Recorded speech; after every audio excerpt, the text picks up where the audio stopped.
people seem to think, I don't know, for some magic reason, that everyone they look up to has like skipped that stage of not having a fucking clue. Whereas, I mean, firstly, I still feel like I don't have a fucking clue, but I went through many years of quite literally not having a clue. And it's easy to forget that. Like, people think everyone got some fucking like VIP pass to being in a certain place, but it's almost never the case. And if it looks like they did, they're probably just pretending. All right, bro, let's kick off. So I want to start with one of your tweets dating right back to July 11th, 2022. So my entire mind creatively just centers around the Really? romantic idea of being in an 80s film. Driving a convertible Ferrari past palm trees at sunset, surrounded by pink neon lights with a tan brunette in the passenger seat. Building a brand is just chasing this feeling.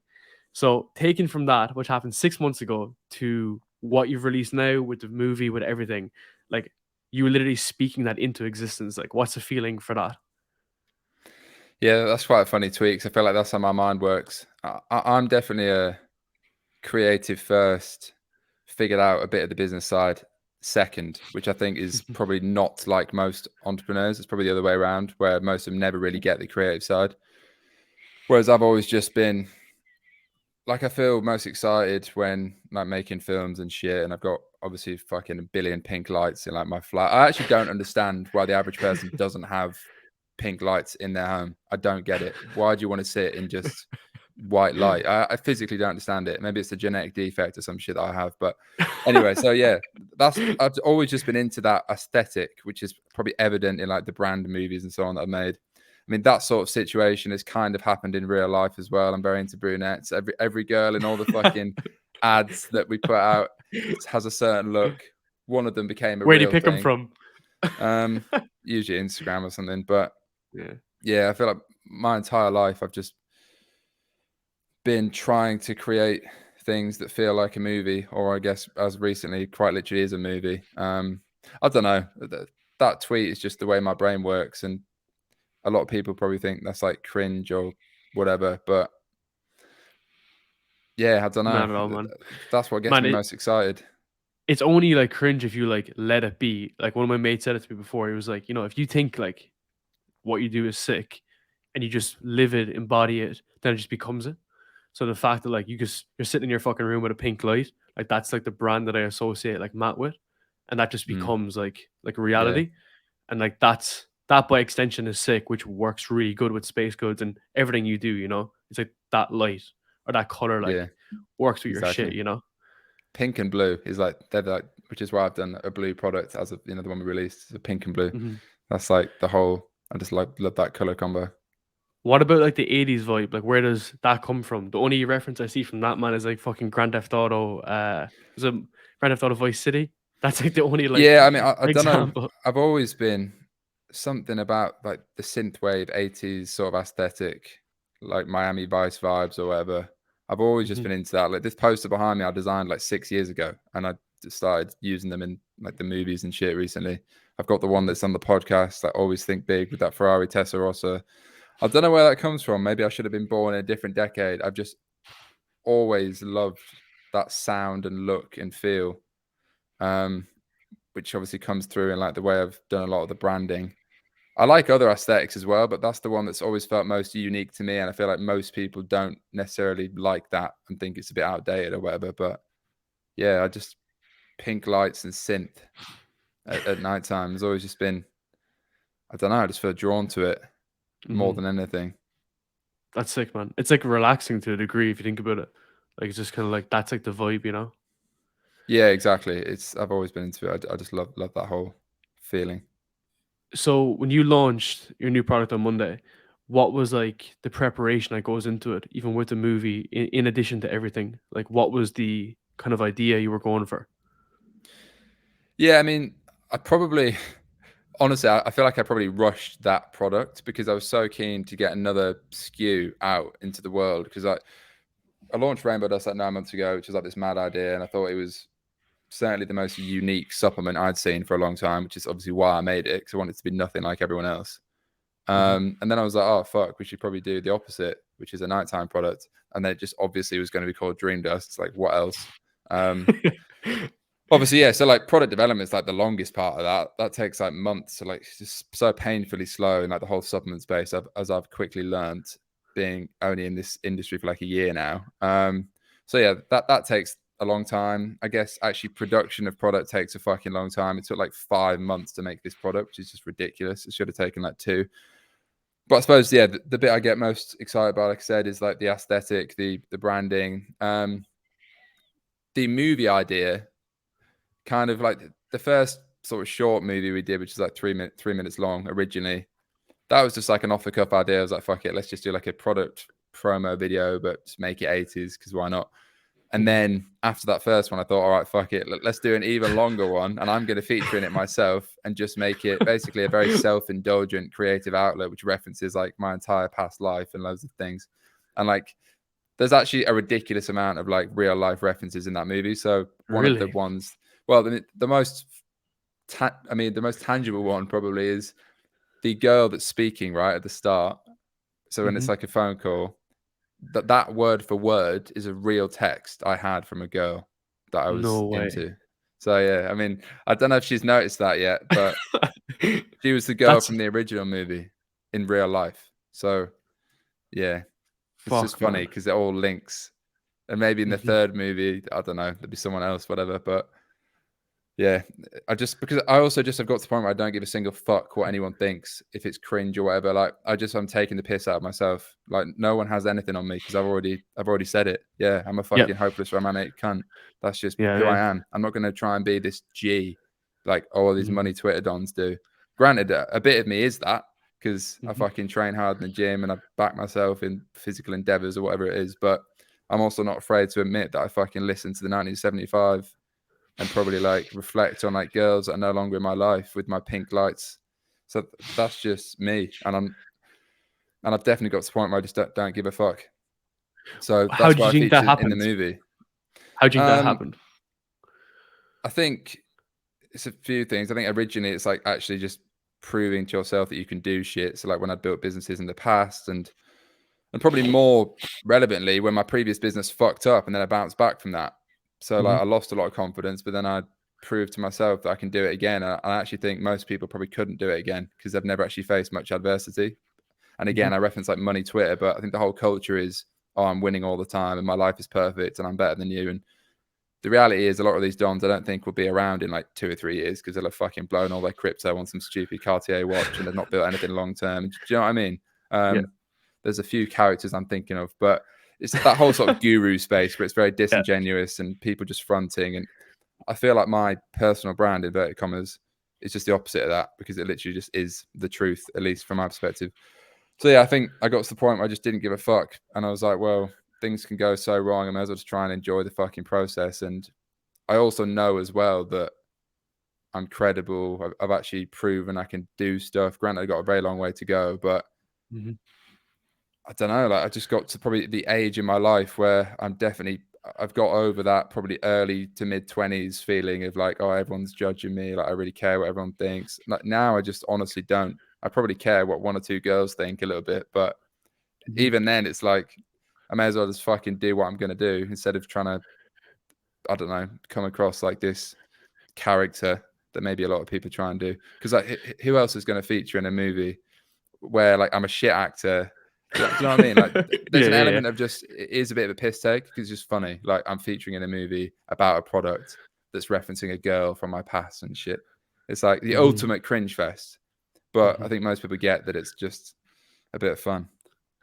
Man, So you know what's very interesting about like your work is like, you were fucking around with like drop shipping from like 18, 19, whatever, and you're doing really, really well.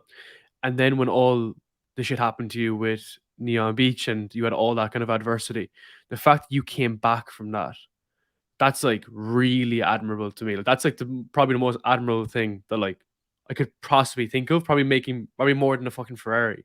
How oh, did you definitely. feel at that instant? So like you're 24 years old, shit hits the fan, all these companies kind of collapse inside of you. How was that experience? And then how did you come out of it? Oh, I've definitely had PTSD from that for the probably the past 2 years. Maybe it's finally Mhm. starting to subside as the next thing moves on. But I spoke on a podcast specifically about this actually the other week. I went on that Secret Leaders podcast. I don't think it's come out yet. but it's like the fucking therapy session speaking about this shit. I actually I'm your genuinely therapist. think, other than terminal illness or like a death in the family, which I fortunately haven't had, at least not like my parents or anything, I don't think it gets much worse as someone in their mid-20s. I actually don't, because I was completely self-made up to that point. It's not like I'd ever been given any money, like whatever. I've been through the fucking trenches for like 6 years prior to that, or maybe 5 years. But then I'd also had a taste of like real success, like, or at least what most people think is real success, where you can live where you want, buy a nice car, whatever, all this shit, which by the way, you realize is very fleeting and kind of irrelevant anyway, after a certain point. But then like losing all that, at least for like a while, and feeling like maybe that was the fucking end of the streak, just completely changed my character. Like literally, I think even now I'm a different personality after that, like genuinely. But I'm also just, I don't think anything can phase me to the same extent. And then combined with like all the social media onslaught, which was way worse than I probably ever spoke about, like bits of which still go on, like even now with certain people writing shit on my posts and so on. But yeah, it was fucking rough. I do genuinely believe most people wouldn't bounce back from that. And most people are fortunate enough to, because everyone can be like, I don't know, call themselves the fucking driven entrepreneur when shit's going perfectly. How motivated are you when the fucking rug gets pulled and you feel like you've pretty much lost everything? Do you know what I mean? And I guess you can't lose experience and network and integrity. Well, you can, but I didn't. I lost a lot of money, but I think it made me definitely mentally stronger, which is probably why I started running marathons and shit. And now I think like in like this weird sort of like this dark side of my mentality. That's probably why I'm doing like another marathon and shit. Because I just know that if I get on a fucking treadmill with anyone in this industry, they're getting off first. Because I'm fucking built different in my head. I just genuinely think that, and I say it flippantly, but it's made me mentally stronger because you just learn to suffer a lot. Like that was a fucking rough time for like about a year, really, but like a primary period of about 3 months when it was like all hitting the fan. So I think my stress tolerance is really fucking high now. Like I genuinely don't think there's much that could stress me How other did than you like my react mum in the dying or something. scenarios? Like when, let's say, for instance, you were getting a lot of like messages, or when there's like a fucking lawyer ringing you up and stuff. Like you Yeah, were it was all that 24 shit when you quit? times 10. I had fucking Daily Mail reporters at my door threatening to expose me for being a scam artist, all this shit. So it was literally like the perfect storm. And I mean, yeah, I actually don't think I've heard of a worse story. Like, I mean, I'm sure there are, but certainly not for someone that isn't a fraud and is in their Yeah. like mid-20s at the time. It's actually pretty mad looking back. It's kind of legendary in a way. That's kind of the way I have to look at it now. But yeah, I just remember living in a state of extreme anxiety for about 6 months. Like, couldn't sleep, put on like 2 stone, ended up breaking up with my ex-girlfriend around this time as well. So it was like fucking ruthless combination of factors. Basically wanted to kill myself for about 6 months. Like, I'm not even exaggerating. Like, I'm very surprised I actually didn't. Did you see a therapist? No, not really. I've tried therapy over the years. I probably still need a therapist. But yeah, I think that's just my genetics combined with the actual situation, which I think would probably fucking drive anyone to the Man, edge. it would drive fucking anyone. You know what I mean? At that point. So when you came kind of out of it and you were there with a fucking piece of paper and you were kind of getting ready to go again, what was kind of going through your head? Were you kind of weary? Were you kind of concerned? Like, did you even know Yeah, I could you mean, even do it? I completely remember this distinctly in about September, October 2021, when I left that previous situation, working with the guys that bought the brand out and so on.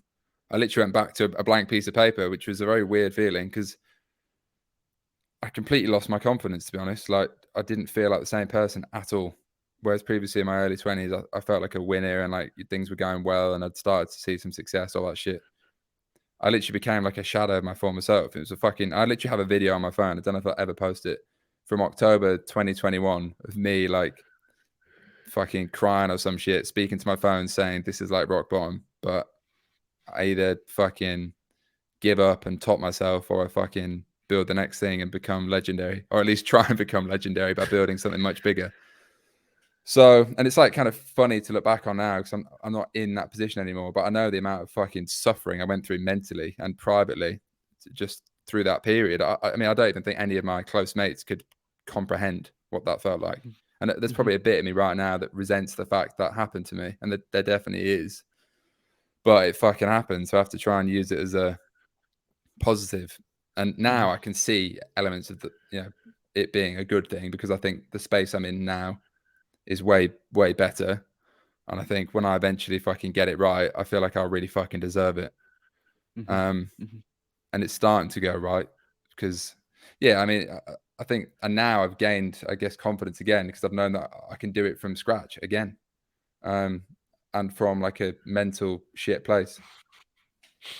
Fuck, man, that's like the best position to be in, is the fact that you can go from ground zero every single time over and over again and Definitely don't redo. want to have to do it again, but Of I course, could. of course, but I'm saying a different brand in a future sake, or whatever. You have like the Yeah. tools, the capabilities, not just from Fucking a skill dropping. perspective, but from like a mentality perspective. That you're able to actually keep on going with that. Yeah, exactly. My fucking throat's going, but Yeah, man. yeah, and then I mean, I think I'd always been a fucking hustler and like worked hard and known how to get out of situations or whatever, but I'd never really had never anything to that extent, which required that much effort and willpower and so on. And Hmm. yeah, like I think it just made me definitely a harder person, Definitely, man. which I Definitely. think has value now. If you compare that to when you were younger, so like you were big in the e-com scene like early on, where you were 17, 18 at that stage, like A how much were bit you going later, into these? started about 19, 20. Yeah. Were you just kind of like going into like pretty naive, just getting into the online business space, like literally walking into a fucking blind and then just getting some success and running with it from that point? Yeah, I mean,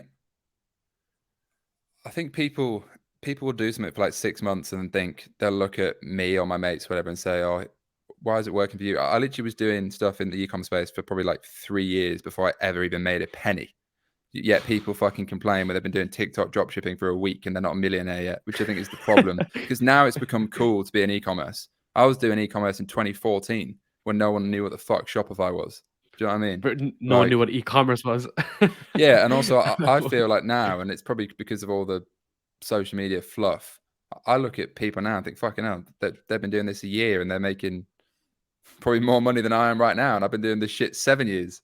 But Mhm. maybe they're not building long term things, and I don't know. I think a lot of people that look like they're doing really well will be you'll never hear about them ever again, because they'll fucking, I don't know, they'll have their first real challenge and not know how to deal with it, and they haven't built any real skills. And I think there's Yeah. definitely a lot of that. It's the whole, because it's become cool to start a business and the whole like guru sphere. Do you know what I mean? Mhm. It was like Forex a few years ago. Now it's like drop shipping again and TikTok and all this. But yeah, when I started, I used to design logos. That's how I got into e-commerce, like years and years ago. In like 2015, it might have been 2015 actually. Shopify. I started a clothing brand called Gentry Club, which fucking hell was literally a white t-shirt with a logo on it, and everyone laughed at me. And I spent my entire summer job wages on stock and couldn't sell anything. I didn't know anything about paid ads. I reckon I must have had 20 Shopify stores over the years, like a combination of, brands, print on demand. I had this leggings brand. I had this fucking mugs brand where I couldn't sell. I remember loads of things. And then I only discovered Facebook ads in like late 2016. And that's where I started to see some success on a small scale.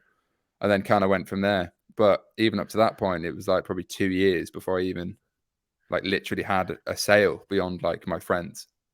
What was that feedback So loop like? So when you first started making, like putting out ads, getting some good engagement, did you just ride that wave, like double down on I what was literally working? don't even remember a lot of this shit. It's actually mad. I think back and think, how the fuck did I even get started? Because I literally had no money. I'm talking like 50 quid. Like, Hmm. I was working in a burger bar running ads on my lunch break. It was literally that. Like, it sounds like a made up story, but it's not. And I don't know how, I wouldn't be able to do that now, I don't think. I think it's got Hmm. harder. But yeah, so I had a clothing brand when I was in uni that started doing pretty well. Like, we were doing like Sherpa jackets before they were cool. We ripped off like Fear of God and had this brand called Dusk, and we had like 5 seconds of summer wearing our shit in LA and so on. I was like, what the fuck is going on? I was like 21 at the time. So I was building brands actually before I ever got into dropshipping, weirdly. But then I Hmm. realized, basically fell out with my mate. That brand like fizzled out because we didn't know what the fuck we were doing. He was still at uni, etc. Then I got into dropshipping because I had no money. I was like, fuck, I've got like 5 grand. I can't really start, I don't know, another clothing brand or whatever it would end up being. Hmm. So I was like, well, I know Facebook ads now. Let's just get, and this was like the glory days of dropshipping, like 2017, 18, back when I was like a full time nomad, Hmm. just literally doing stuff purely to make some money. And yeah, I remember like, you know, doing everything myself. Maybe had like one customer service VA, just back in the day when Facebook ads were way easier and cheaper. But I honestly can't even remember a lot of that time. It feels like a blur. Like I don't know how I actually taught myself this shit, but I guess I just did by doing it for hundreds, if not thousands of hours. And then eventually got back into like the brand building space in like 2019, as you probably know, with like my jewelry brand and so on. And the rest is history. But I've done a lot of shit. And I always joke to my mates in my self-deprecating manner that I feel like I should be worth like 30 million quid by now, given the amount of shit I've actually done and the amount of stuff that has actually been successful, like relatively compared to a lot of other people. But yeah, I'm not quite there yet, because I think I'll get it right with this one. But it's just funny because, like I say, the whole culture of, you see these fucking kids on like TikTok now, like 19, printing cash from TikTok dropshipping. I mean, I think majority Using of the same those are just, photos. yeah, I think the majority of those are probably no shippers, and there's a lot of cap and smoke and mirrors and fraudulent activity that goes on that beginners probably don't even know about. But yeah, anyway, like I think it's quite rare to find people that actually stay and like trying to build something for building something's sake for like years and years. I think so many people just want to get into e-commerce because they see it as a ticket to like a nomadic lifestyle, which it just absolutely is not. I mean, there is an element of that, but I've always just, like I said, I was a creative before I was ever interested in business, so to speak. I obviously became very aware I needed to have a vehicle to make money, because obviously I didn't want to be the starving artist or whatever. Yeah. But yeah, I think people have lost sight of like what entrepreneurship actually is, and it's about building products and brands, and like it's for their own sake. It's not just trying to fucking print money so I can buy a gay Cartier watch with some diamonds on it. Do you know what I mean? There is that, and everyone probably goes through that when you're a bit younger. But I really truly believe, especially in the money Twitter space, that people have fundamentally misunderstood what entrepreneurship is. You get all these guys just, oh, I work 1 hour a day and I make 30 grand a month from Dubai, all this fluff. Like, that's not entrepreneurship. That's just lifestyle bullshit. It also Like, doesn't happen. You know what I mean? it doesn't Like, happen. Yeah, it's they're coming from guaranteed the that bank guy of is dad. making all his money exactly either from his parents or some course where he's selling a false dream. And yeah, I don't know. I could go on a whole fucking ramble about this shit, because I think there's an epidemic of people that have just missed the point in like what 100%, man. entrepreneurship actually is. Not that I'm the pinnacle of entrepreneurship by any means, but I would certainly say I'm at least a real one, in the sense that I've kept doing it even when shit has gone wrong, and I'm doing it for the sake of building something cool, not just to make money. You're a realist, man. Like, you look at it for what it is. Like, of course, there's obviously fucking money on the other end when it clicks, but the probability of it clicking is so fucking low. And you've done 20 fucking brands, and you've had 2 or 3 that's popped off. You know. I also think you'd be way better off starting an agency if you want to make money. I mean, everyone I know that runs an agency makes more money than me or anyone I know that runs a much bigger brand as a founder. Because even if your brand is making 3 million quid profit a year, like one of my mates, naming no names, he's not seeing that money. That's going back into stock. You know, he's got investors. It's a different ball game. The opportunity with a brand is ultimately, you know, there's the potential to exit one day for a large amount of money. Like people like Jimmy, who've been on my podcast, has done that to the largest extent. You know, investors I have now have sold businesses for like 9 figures. You don't get there by fucking working 1 hour a day and building a dropshipping 100%. store. Yeah. However, It's pain, you man. can definitely build a lot more cash flow from dropshipping, agency stuff, you know, service-based businesses. But I'd rather gouge my eyes out than run ads for another brand, because that isn't me. I want to build a brand because that's genuinely all I fucking know. I'm still figuring it out, but it comes from the same mindset I had when I was 16 and like used to draw logos and shit. Like, it's very authentic. Like, for all the money in the world, I wouldn't run an agency. It's just not me. So you're leaning into your strengths, man. You know what I mean? You mentioned some of your mates there, and I know you've spoke a lot about your network that you've built. You know, you were this kind of nomadic dude who was traveling because his mates were fucking broken in uni. How important was it for you to build that network of these dudes who just normalize making money and pushing hard and pushing the barriers and pushing continuously? yeah, I think it's the single most important thing in your entire life is who you hang around with and who you associate with. And it's also the single most common question I ever get off the back of the podcast. It's a bunch of young guys saying, how do I get a network? As if I had some network when I dropped out of uni. Like, I literally knew not a single entrepreneur in my life when I dropped out of uni, apart from my mate, who at the time wasn't an entrepreneur because he went back to uni.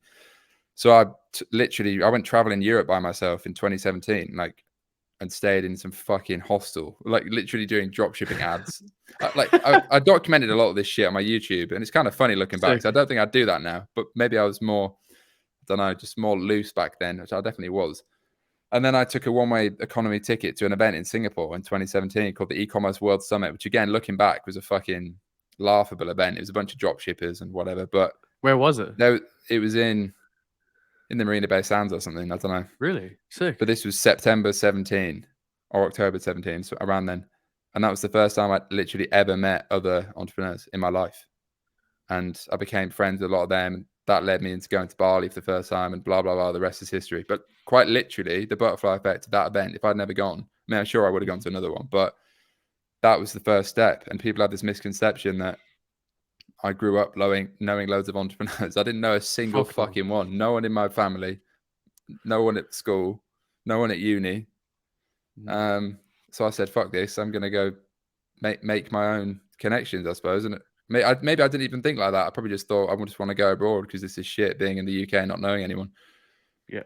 And that's the first thing. I think the next thing is obviously just actually be doing something interesting, because if you're like, people will message me now being like, oh, I'm 17. Can we go for a coffee? And I'm like, well, what's in it for me? I don't know. Do you know what I mean? Like, I'd love to be able to do that, but I'm fucking working on my own shit. So yeah, I think the first thing is going to meet people. Then generally you're going to meet people that are on a similar level to you, whatever that means. You know, they've been in a similar amount of experience, maybe a similar scale, similar sort of business, and you can kind of come up together. And that's the way I've been with a lot of my mates now. I then moved to London and lived with Fred and another guy. And this was back when Sanucci was a fucking dropshipping store. Now it's probably the biggest jewelry brand in the UK. So, and yeah, there's probably a lot of people that would love to hang out with Fred or whatever. But you know, it takes time to build those relationships with people, and you meet more people through other people. And I guess just putting yourself out there a little bit. I didn't consciously used to put any content out, but I had like an Instagram account and had a bit of YouTube stuff from the past and so on. Now obviously I have the podcast and do quite a lot of stuff on Twitter, which has gained me more people in my network and so on. But yeah, I don't know. I think people think of networking as this weird, like, fucking science, where really, like, the best networking I've ever done is just being myself and probably getting pissed in some Asian event somewhere. And yeah, so it just has to start with something though. And usually it's just you getting on the fucking plane.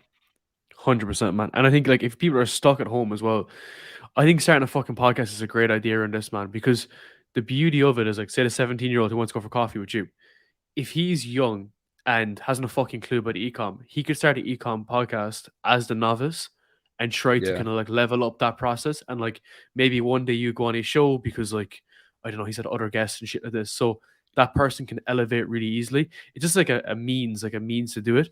But I think it's like you know, that's how we met. It's how you've met fucking loads of people through your show and shit. So it's a nice little kind of hack that I find. Than like fucking cold messaging someone on Twitter looking to meet up, you know? Yeah, exactly. Like, I wish I'd documented more when I was younger, to be honest. Like, just put YouTube shit out. Cause I used to do like music covers on YouTube. Then I did a few travel videos when I was going around on my old channel. Sick. You can find that on the internet. But now I obviously do the pod where I've got more shit to talk about, at least in an e-commerce sense. But yeah, my fucking camera keeps moving. What's going on? It's all right. Yeah, I think like just cold messaging people is probably not the best approach. I mean, it sometimes can work. I mean, I tend to respond to a lot of people because I feel bad. But yeah, I think you got to do something first. And people seem to think, I don't know, for some magic reason, that everyone they look up to is like skipped that stage of not having a fucking clue. Whereas, I mean, firstly, I still feel like I don't have a fucking clue. But I went through many years of quite literally not having a clue. And it's easy to forget that. Like, people think everyone got some fucking like VIP pass to being in a certain place, but it's almost never the case. And if it looks like they did, they're probably just pretending, and they're probably doing it for like 5 years. And man, if you think that you have, it just shows that you're just fucking ignorant. If you think that you've arrived and you know everything there is about e-com, about online business or whatever, if you think that you've already arrived and that's it, you've no capacity to learn, then people don't really kind of want to be with you around you at the same time because you're an arrogant fuck who just thinks they know it all. Yeah, exactly. Yeah. I still feel like I literally have no fucking clue what the fuck I'm doing every single day. Like, genuinely. That's part of But it, man. probably You better to know, think that way than think I'm fucking Steve Jobs. 100%. When you started getting close to these guys, even in different domains, what were some of the kind of standards you were kind of setting, even subconscious, like, these guys are doing like really well, or they're trying to at least do really well? Did you feel like that your overall like approach just fucking kind of improved? Yeah, I mean, I think if you're like really about it and you want to fucking build shit and do your own thing, like you'll gravitate and attract people that are naturally that way. People that aren't, you're not putting it on. Like I just Yeah. instinctively know if someone is the sort of person I'd want to associate with or not. And I think, yeah, like I was saying to my flatmate Jack recently, like we think it's normal to just work until midnight every night and basically don't have a fucking. I mean, certain periods where I'll do that on the weekends as well, but like it's actually like even my own brother. Right? I've got a twin brother who's complete opposite to me. Like he would finish work and that's it. He's not working at the weekends. He's not working at Yeah. night. I feel like all I've ever fucking done, like Monday to Friday at least, and probably most of the weekends, and there's seasons where it's more intense and less intense, of course, but like it's just working on stuff. Like even when I was younger, it was all the time, every day. And if you're hanging around with people that just aren't fucking driven to do anything, then you're probably going to be the next one. And there's nothing wrong, by the way, with just wanting to go to the pub and watch football. And I do that sometimes as well. Like Hmm. that's fine. Like there is an element of it's not all about fucking working, but I think particularly in like your early 20s, I think people just misunderstand like the level of obsession that it actually requires to even have a chance at doing something remotely successful, let alone like big time successful. Yeah, Um, 100%. yeah. And it's a lot less glamorous than people think. Obviously, everyone posts the highlight reel, including myself. I post when I'm in Bali. I don't post when I'm sat fucking at my desk for 15 hours a day, 6.5 days a week. Do I? But and it doesn't feel like work. Though. I mean, a lot of it does. But when you're building your own shit, if you actually care about it, like that's your fucking life and soul. Which is why I also think you need to work on something that you actually care about, especially long term. Yeah, man. I That's should why. probably have more of a social life, by the way. But I'm fucking my love life is very dry right now, shall we say? But that's fine because I actually don't give a fuck, and I know it I could do plenty of things there if I wanted to, but I just don't want to right now. Yeah, you So could just rip open Tinder at any point, like, but that's not what yeah, it's about at the same time. You know what I mean? mm, You mentioned there about like, oh, like you're fucking like interested in it, like you want to do it. I always thought it was quite interesting when you said that you weren't that like, I suppose, like passionate about the jewelry stuff. How yeah, come? Like, do you think that you need never gave a that? shit. Do you think you kind of need that obsession about the actual subject matter? Because, like, for instance, like the drop shipping part that you were doing, you're kind of going, fuck it, it's just a way to make cash. Like, do you Yeah, think it's kind of necessary to keep longevity and sustain it? yeah. I mean, I did loads of shit when I was younger, and like I look at some mates I have now, and like the opposite to me because they've done one thing since they were 18. I'm talking about Fred from Tanucci, which is probably why Mhm. he's a level above me right now. But there we go. Everyone's different. Yeah, I mean, I think particularly when you're getting started, like you don't have to be passionate about something. Like you should just fucking do things and learn what you like and what you don't like and so on. But I think when you get a bit older and maybe want to be doing something which you could potentially do for like 10, 20 years, which broadly like the mushroom and psychedelic space longer term, I feel like I could. I think you have to care about it, otherwise you're just gonna give up when it gets hard. Like I never really gave a fuck about jewelry. Like yeah, it worked and I was pretty early in like the men's market in the UK, and like it was pretty Mhm. much just me and Crafted London. Now there's like fucking 500 brands that look the exact same, many of which have quite literally just used my images, by the way. It was quite funny. This guy invited me on his podcast and I looked at his brands and he was literally using my images that I had taken 4 years ago. And I just said to him, "What the No fuck are you way. doing?" It was hilarious, actually. But anyway, He's probably making cash off you, so man. You yeah, it get probably fucking is. It probably royalties. is. So that sort of shit pisses me off. But yeah, I think you do have to genuinely care enough to do something long term. Mhm. I mean, I don't necessarily think I'll do this brand forever, but certainly for like a good amount of years. Whereas drop shipping or whatever and like stuff I've done in the past was a bit more sporadic, and I did it for a year and moved on to the next thing. And Mhm. that's a great way to get started. But yeah, like even if you had all the money in the world, you're gonna fucking work on something. I think people have this strange idea. There's this real culture of like trying to retire as soon as possible. I don't know. Maybe I'm just making all this up. This is my just perception No, of no, like no, the man. pulse of You're the fucking internet dead right. in like Instagram, Twitter, YouTube. It's all about how can I retire by 25, which by the way, ain't probably gonna fucking happen in like 99.9% of cases. But also, even if you had all the money in the world, you're not going to sit on a beach or sit in Dubai at a beach club. You might think you would. You do that for granted a few weeks a year or whatever. But like, I think this comes back to what I was saying before. I think people have actually fundamentally misunderstood what entrepreneurship is, which is like you Yeah. should want to build shit. Like look at the true entrepreneurs, like Ben Francis at Gymshark is obviously an obvious example in the ecom space. You know, built something for like 11 years, and even now, when he's a fucking billionaire, he's running that business every day, and I'm sure he's probably working harder than most startup guys. Yeah. That's obviously one example, but yeah, I think just realizing that even if you had all the money in the world, what would you work on? And I often think about this question because I definitely don't have all the money in the world, but I would like to get to that point. And then what would I want to work on? Mm-hmm. You should probably work on something remotely similar now. Granted, you Mm-hmm. might be doing a bit more of the grunt work if you're not a fucking billionaire, but What like, would you be yeah, doing if you had unlimited options? probably be building like a similar brand, but I might just be doing it in like a 20,000 square foot mansion somewhere. I don't know, with like Yeah. full-time chefs, and it wouldn't be Mm-hmm. that much different in many ways. I might have a bunch of more cars or whatever, but yeah, it's It should interesting. It's an change. interesting It should thought. change, man. That's interesting, man. That's interesting. Um, when you moved into your own brand now, okay, and you were designing that idea and building it out and looking for the longevity of it, how did you, let's say, like analyze this was an idea? I heard you mention before you were looking at like things that were like high margin, that were also not in the UK at the moment. Like, how Mm. did you assess it? Yeah, it was the first time I'd ever consciously like reverse engineered something I might do next instead of just randomly jumping into the next thing and seeing what the fuck happened, which is what I'd always done, which is probably a good thing, but also presents challenges. I'm very good at 0 to 1 and moving quick. But like I said, it doesn't always lead to the most sustainable situations, i.e., running two Yeah. brands and scaling too quick, etc. So yeah, I mean, I knew like psychedelics has always been an interest of mine, like microdosing and so on, which I've done myself for like the past year, and I found it really helpful and all this shit. Obviously, it's illegal, so whatever. But like that is the grand division. So I'd always been interested in could I be involved in that space? That was like the first thing. I'd always been interested in nootropics and massive like coffee drinker and every fucking substance which can make me feel more stimulated and locked in, all this shit. So I'm customer number one, firstly. I think that's very important. And then yeah, I wanted to do something which I instinctively felt was underserved, particularly in the UK. And I think I've got a good pulse on that sort of shit because I've been doing stuff for many years now. So I can probably Mhm. instinctively say if something's got legs or not.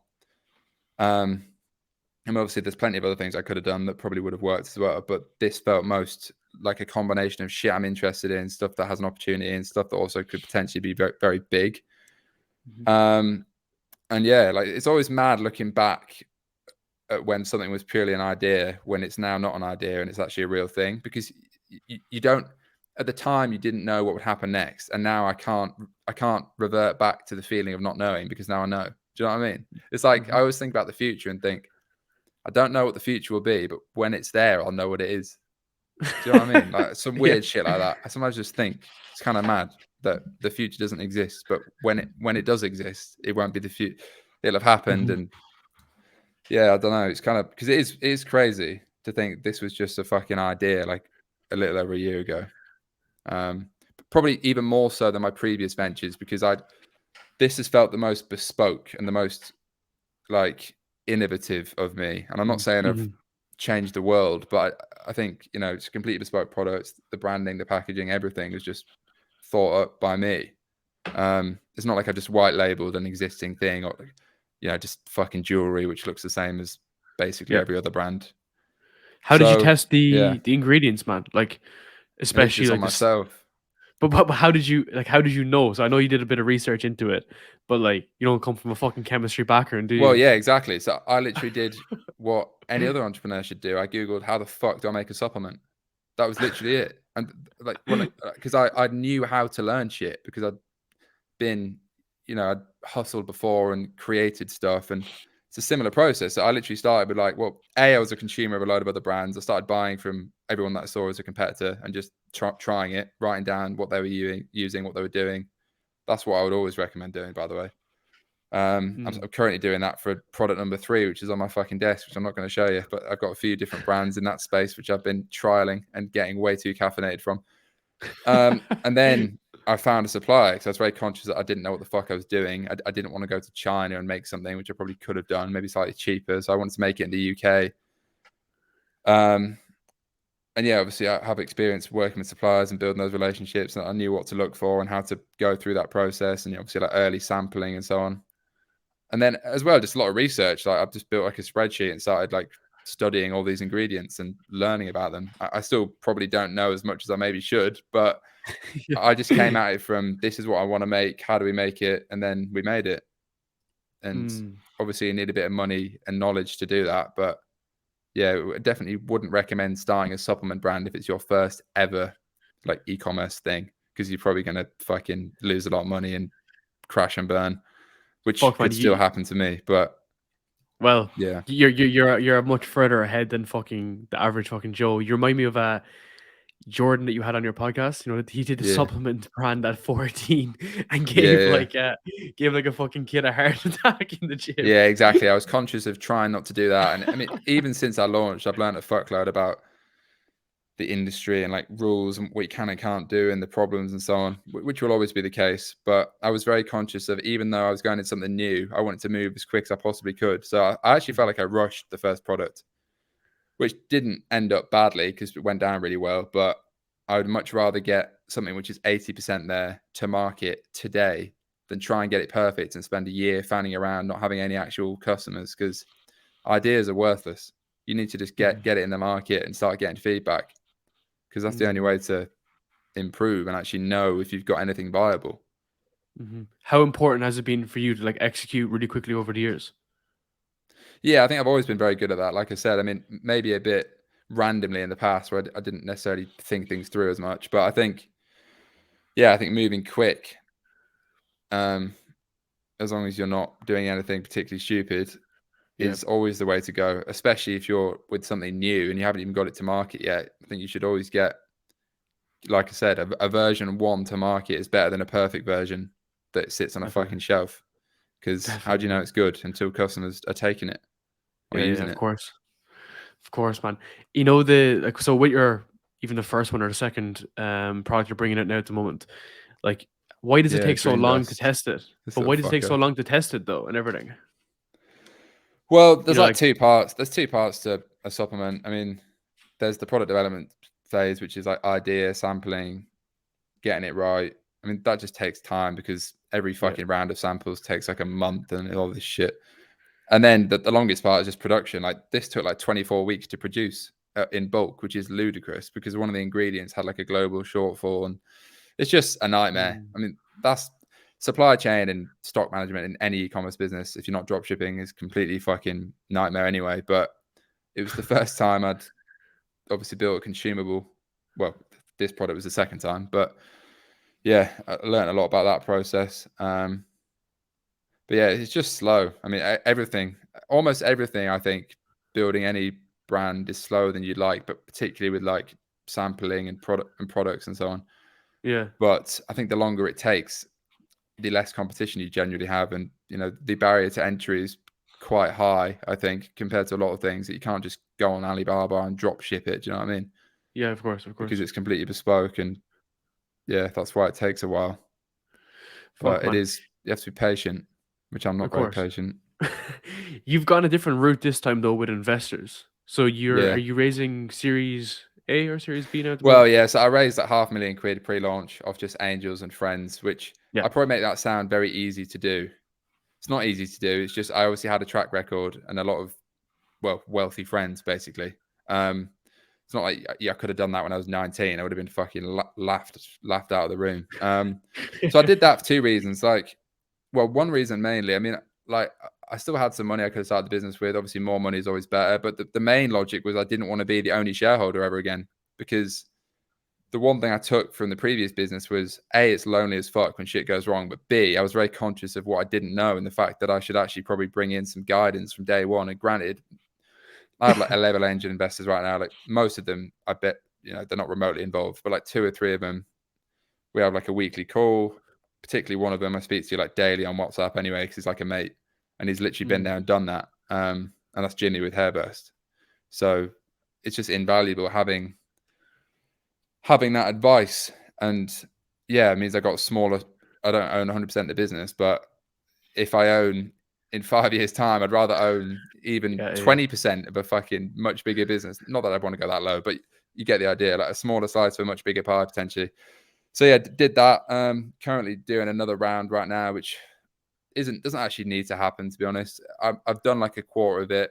We've been speaking to a lot of VCs, and so, I mean, that's I've learned so much in that process. I must have had 30 calls with private equity and VCs over like the past 2 months, which I'd never ever done before.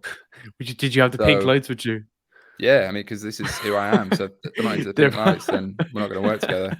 They probably came in with massive suits, man, just being like, "Who the fuck is this young dude?" I mean, a lot of them. It's very frustrating. I feel like I have to watch what I say about some of them, but it's an interesting world, like venture capital and so on. And it's something that, it's something I was completely new to. Like I'd always been fascinated by, businesses that have raised money and acquisitions and all this sort of stuff. But it is literally a skill set in itself, like navigating how to present something and like even just the whole finance side, in the sense that the sort of valuations you can actually achieve, like even as a new business, it's kind of crazy. I mean, yeah. And then there's a lot of fucking money in private markets, like so much, billions and billions, probably trillions, like globally. Like there's a lot of money there for good businesses.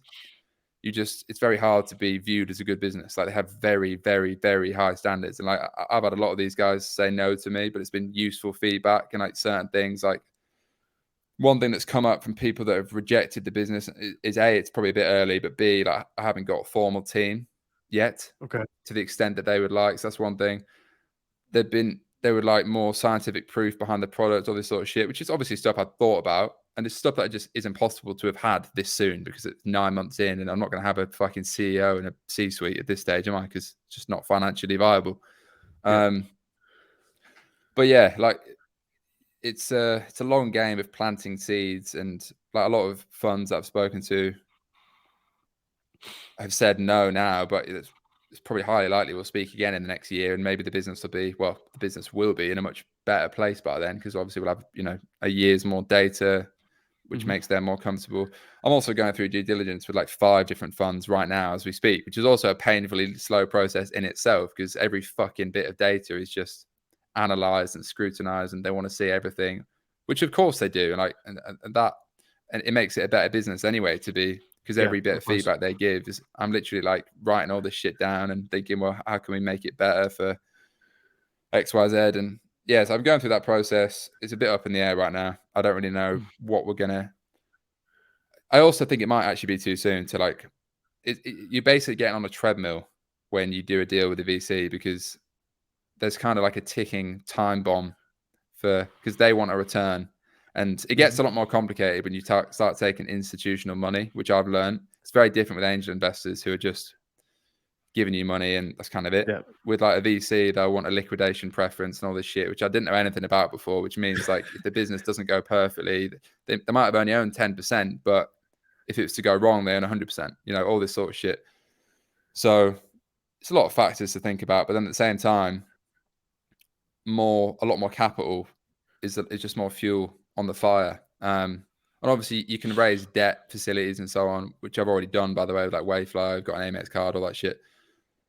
And you can grow a business that way, but it's just a different approach to raising equity funding, and a combination of the two is probably where it'll end up. I mean, like I said, we've already raised more money off angel investors in the past month at a much bigger valuation, and that's an interesting process in itself, but it's different to working with VCs and so on. But I guess the fundraising route largely as well fits the narrative of what I'm trying to achieve a little bit more. And I mean, I could speak about that in itself for fucking ages, but the whole narrative of a business, I always look at, I can name loads of brands probably, but like these brands you read about selling for massive amounts and like a lot of them were never even necessarily profitable. Not that that's the case in 2023, because we're in a different market than we were in 2019, 2020, etc. But raising money is kind of like social proof from day one. If you can do a deal with the right investors, a lot of these are like household VCs that, in the world of like private equity and so on, if you get the right people on board, it looks good, basically. So yeah, it's just thinking about the roadmap for the business, because like I'm trying to reverse engineer how can I potentially get this to 100 million valuation in sort of 5 years or whatever it is, and like and also like what is the end goal with it financially, because it's all very well growing the business, but what would the business have to look like for me to hypothetically get 30 million quid out of it? Do you know what I mean? So we would either have to sell it for 60 million quid and I have 50%. We'd either have to sell it for 40 million quid and I have 75%. Just like reverse engineering that hypothetically. Obviously, it's years and years and years away from that being the case. But if you have a goal like that, and I think it's important to have a goal with what we're actually trying to achieve with the business, A, like the product and brand, of course, but then B, like financially, like what is the best potential upside for me as a founder if you're going to commit 5 years to something. And I think the best way to make 10 million pounds plus is to found a business and sell equity in it, or sell the whole thing. Like that is how you get rich, basically. Like you can make a lot of money from profits and running an agency or whatever, but you're never going to make 10 million quid. I mean, very, very, very rarely. So and you making sort of took 8 the words figures out of my mouth, plus. man. You Yeah, took the words out of my it's a mouth. Like, different how do ballgame. you turn, like, for instance, like, would you self-fund if you had to do it again? Like, would you self-fund an agency when you were younger to build this? Because, like, for instance, like, you can't really sell an agency, or can you really, like, unless you're completely Yeah, I mean, I extracted don't from know. it? I know a lot of guys that run agencies and they make a shitload of profit. It's a great cash flow business. Yeah, I personally struggle to see how an agency would sell. A lot of them seem to think they could sell for like tens of millions. I could be wrong, but I've very rarely seen it. I think there's a lot more cases of brands. And it's also very rare to sell a brand for a lot of money, by the way. Like I'm talking Yeah, about like, 0.1% examples, but obviously that's what I'm pursuing. And that's what you have to be if you want to actually make like 10 million plus, which seems to be the number that everyone talks about. I mean, a lot of people talk about like 1 billion, but they've not even made 1 million yet. So let's go one step at a yeah, time. yeah, Like, the goal for me is how can I make 10 million plus from a brand, and ideally more, but that's like the proper set for life sort of level, I think. And, yeah. people that have made that sort of money have told me also that's the level really where beyond that, it doesn't really make a difference in terms of like their life. So yeah, I mean, I'm not just trying to get an exit. I'm trying to build something cool, but I think I'm more aware of what a business actually has to look like, and how a deal like that could actually even ever happen, because now I've got guys on my side that have done that, like for real done it, not just fucking flexed a rented Lambo and pretended they'd done it, because there's a big difference. Yeah. Fuck, So man, yeah, I I mean, think that is a big long difference. way to go, but it's just Of course. thinking about how to structure the business and how it has to look and what sort of numbers we'd realistically have to achieve to, get to that sort of level and beyond. And obviously a very long way to go. So I'm trying to break it down by year and by month and just focus on what's in front of me. Yeah. But By day, man. also By day. also think about like, where could this go in like 5 years time? Because I honestly, I get really excited by the idea. I want to build something like Huel, like that sort of scale. I don't want to build another bedroom brand because I've done that before.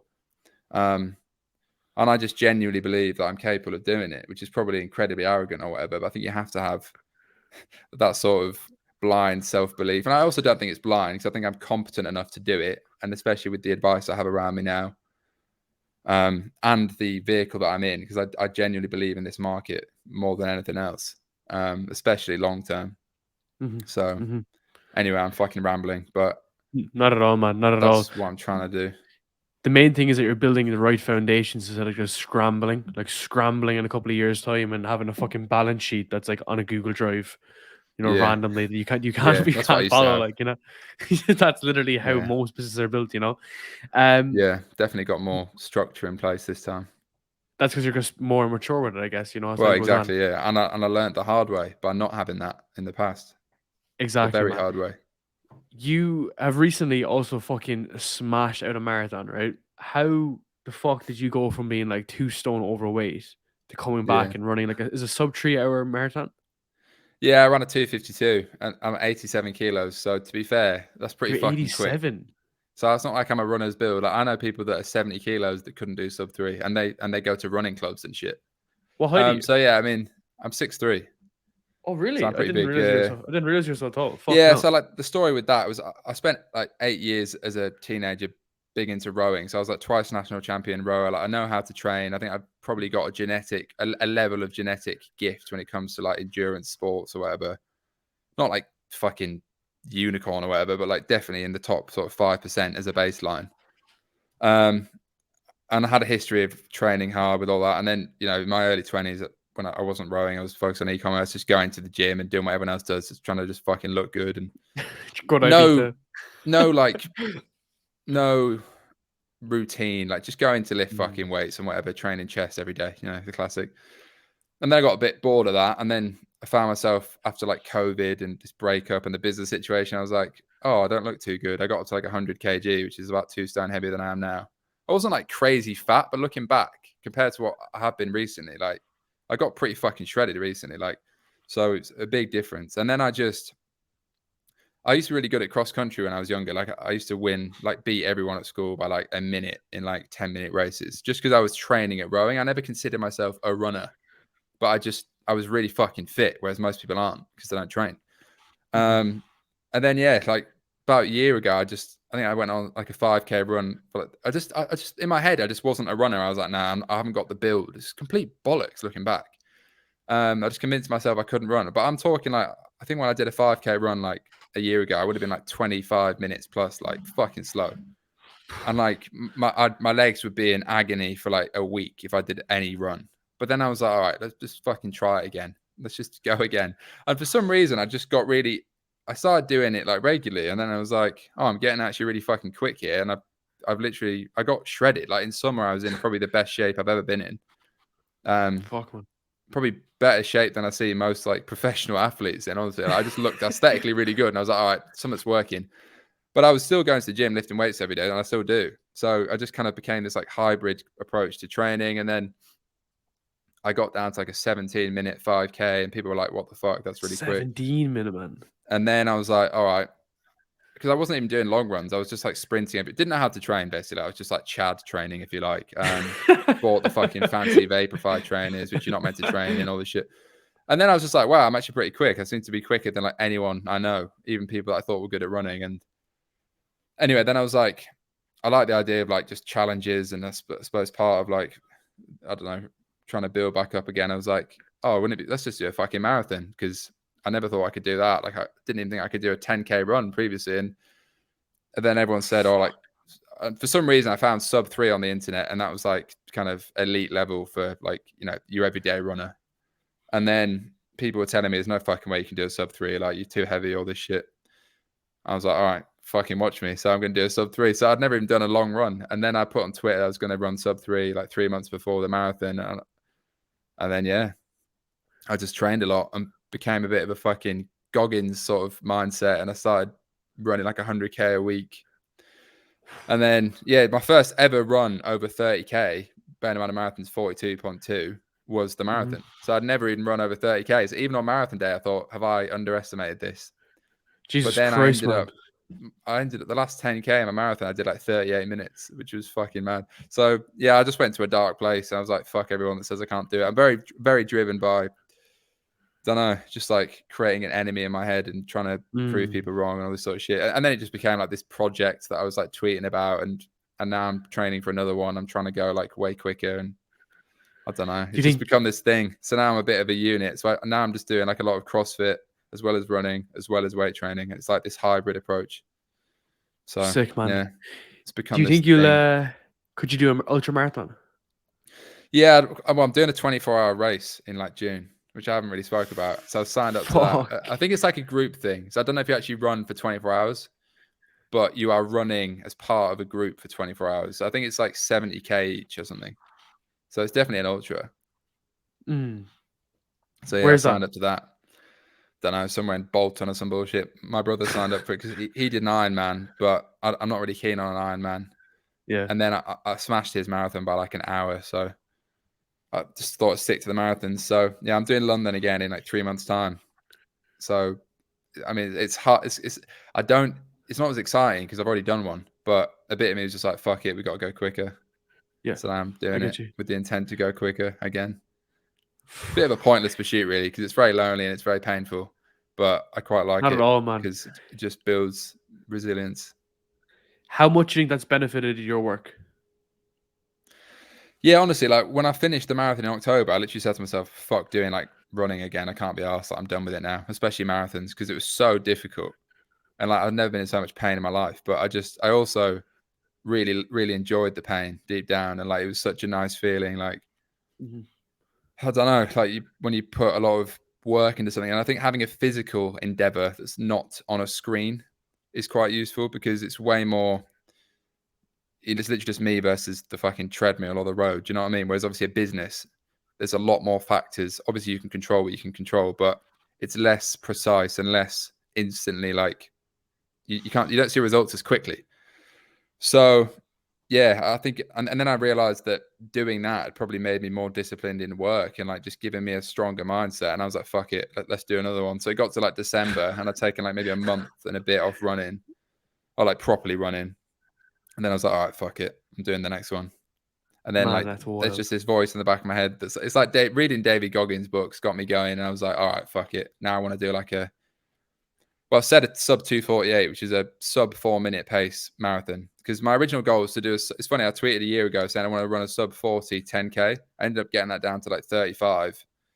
So I've smashed that out of the park. So now I want to run a sub 40 10K, but for a marathon. So like 4.5 times. So What the that feels like a pretty fuck, man? decent goal. I think maybe I could go quicker, but I don't know. It's a lot of training. I'm getting pretty fit again.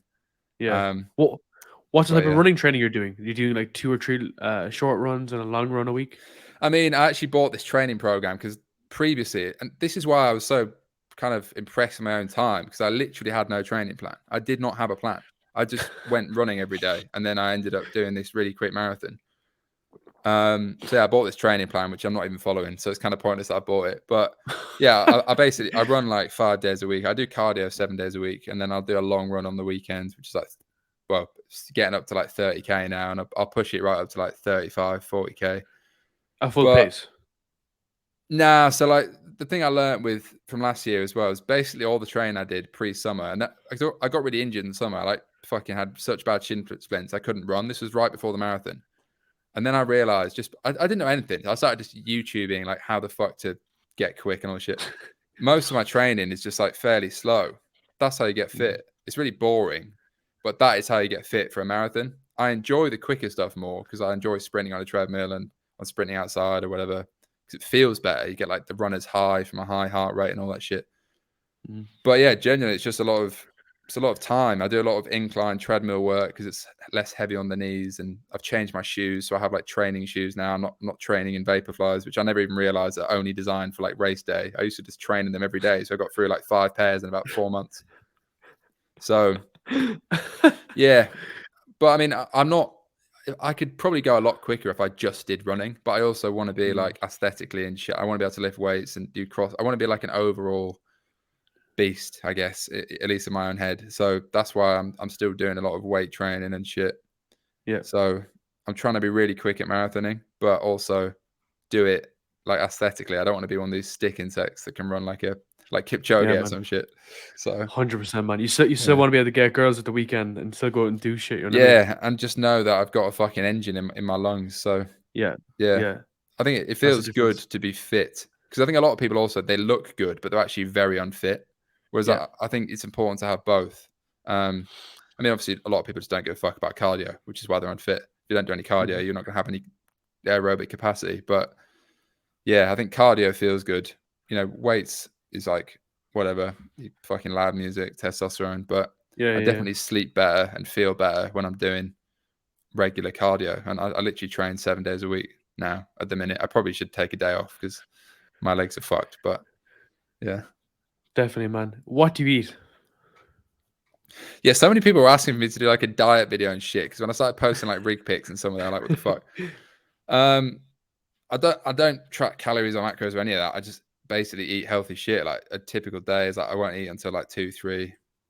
Then I'll have like 6 eggs and a fucking like Huel protein shake or something, like just a blend of like fruit and shit. Basically all I eat, like literally, unless I'm going out for dinner or whatever, is Huel. I eat a lot of Huel protein, rice, chicken, steak, protein yogurts, and fruit. That's literally it. That's my entire That's diet. literally And exact actually, same as I me, man. really enjoy it. Like, it tastes nice. I don't I, crave I anything love else. this stupid diet, Granted, man. like Just the once a same week shit or every every day. other week, I'll have like a KFC or some shit, especially if I've done like a long run. Like I did a 30K run at the weekend and I was like, fuck this. So I got like a KFC bucket.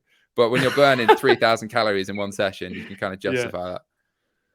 But definitely, man. yeah, I mean, I've never really thought about what I eat that much. I mean, right now I'm probably in slightly less aesthetic shape than I would be in summer, but that's because I don't give as much of a fuck. So I'm probably slightly like higher body fat percentage, but Mhm. I'm also training a bit more purely for performance rather than aesthetics right now.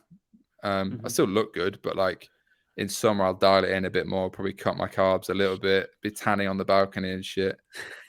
So A few 6 minutes in the beds as well before you yeah, get to exactly. Bali. Like yeah, so winter feels a bit more like I don't need to be as shredded, but I'm still in shape. I don't want to go Yeah, back man. to what I looked like a year ago, which right Man, now just looks horrible. that's why you got to spend your winters in the sun, man. Somewhere like Yeah, Dubai or that is Bali, true. man. Well, a lot of my mates are moving to Dubai. Like even another one last week I didn't know was going is fucking leaving next week. So What do you make of Dubai? yeah, it's an interesting one because I used to always say I'd never go to, I'd never live in Dubai or this shit. Like I don't know, I've been a few times. It didn't click with me. Like I think it felt, at least on first impression, very fake and sort of like I don't know, like just a desert with money on top, which it kind of Yeah. is. But I can see the appeal now a bit more, particularly in UK winter, because London in December, particularly January, which we've obviously just finished, is fucking miserable. I can't lie. I think London in like April, May, June, July, August is very, very nice because it's actually really good weather and it has everything else. And yeah, I mean, but I can see the appeal of Dubai in winter because it has everything you need. It's obviously tax benefits for a lot of people that move there and so on. It's growing on me, probably. Maybe I've been swayed by people I know that are telling me it's great, which definitely is the Yeah. case. But it wouldn't have been my natural first choice. But yeah, I also think it's important to like establish yourself in one place, which is why I stopped being a full-time nomad like a while ago. I still travel a lot, like at least like once every, probably like 9 times a year. So I guess once every other month or 6 weeks, Mhm. whatever.